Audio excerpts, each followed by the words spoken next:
published a blog a couple of weeks ago, and it's called Unlock the Potential of Your Onboarding Process. Banks, you never get a second chance to make a first impression. So you better do it right. So I had a couple of questions. I was really wondering how you would, if you could help me a little bit with that. Of course. So according to the title of your blog, onboarding is very important. So why would you say that's the case?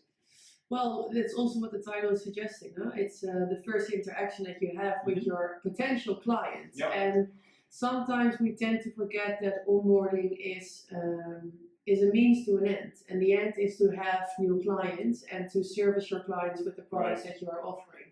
Right. So, but in order to get these clients, they need to go through this first process. And we should approach it then also from a business perspective and make sure that this first process is fully aimed at servicing this customer and let it become a client very soon. Cool.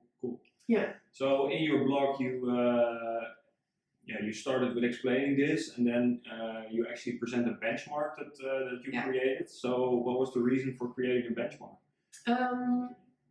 Well, I think for ourselves, it's interesting to see what's out there, what's in the market, and to really get a good understanding of the market by knowing what techniques are being used, talking to different banks and making sure that we understand what their challenges are. But most important, I think, is that banks know from each other what they are using, because I think there's a lot to learn from your peers and your competitors. I'm always a bit of struggling what word to choose, but I would like to see peers. Cool. Because you're all servicing the same market. Some might differ a little, of course, but there's a lot to learn from the process that other banks offer. And it's a shame that we don't do that. So with the benchmark, we hope to make this a bit more visible and to help customers choose their preferred onboarding process.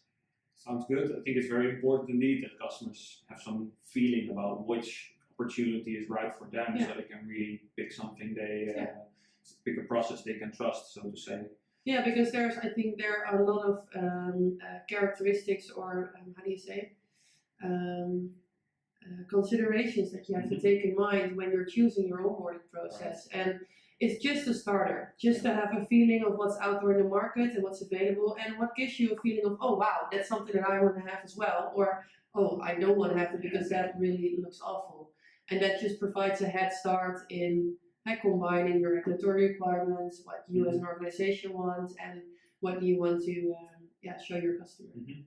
So did the outcome of the benchmark surprise you, or was it kind of expected? It was kind of what I was expecting.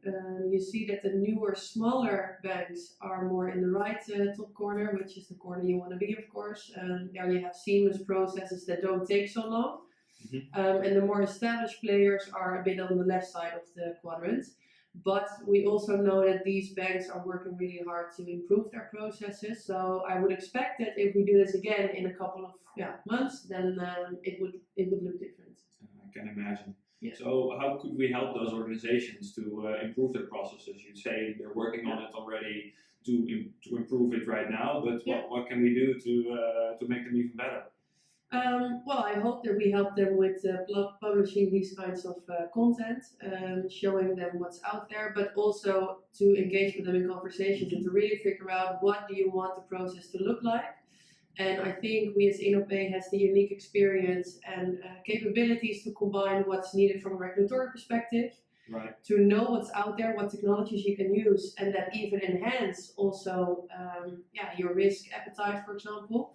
And what fits your company, because the one company isn't the other, so some techniques are better fit for purpose than for the other.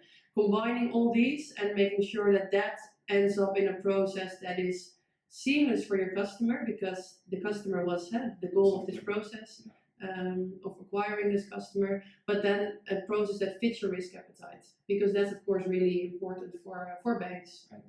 Okay, sounds really cool. I'm really looking forward to the next publications, and I hope to talk to you about it soon. We do it every quarter, so by the end of March, a new one will be published. Sounds good. Yes. Hope to talk to you again Thank by the you. end of March. Yes, will do. Thanks.